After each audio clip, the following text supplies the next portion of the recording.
হ'ব পাৰে আমাৰ হাজাৰ মাইল দূৰত্বৰ প্ৰেম, হ'লেও আমাৰ বাবে প্ৰেম আৰু বিশ্বাসীতা দূৰত্ব নহয়। কোনে কয় দূৰৰ প্ৰেম সফল নহয় বুলি?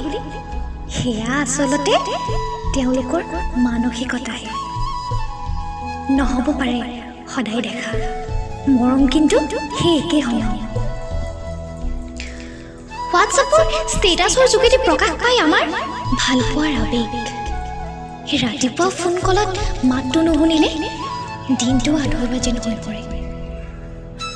দিনটোৰ ব্যস্ততাৰ প্ৰমাণ দিবলৈ কোনো ভিডিঅ' কলৰ প্ৰয়োজন নহয়। দিনটোৰ মৰম লগা মাতটোৱে অনুভৱ কৰায় আমি লগত থকাৰ। ৰাতি উশাহনি টোপনি যোৱা অভ্যাসটোতো আছেই। গতিকে কোনে কয় হাজাৰ মাইল দূৰত্বৰ প্ৰেম বিফল হয় বুলি? তোমালোকৰ দৰে বহা নাই কোনোদিন ৰেষ্টুৰেণ্টত, অথচ কোনোবা পাৰ্কত। গধূলি ৰাস্তাৰে হাতত ধৰি ম'ম' খাবলৈও যোৱা নাই।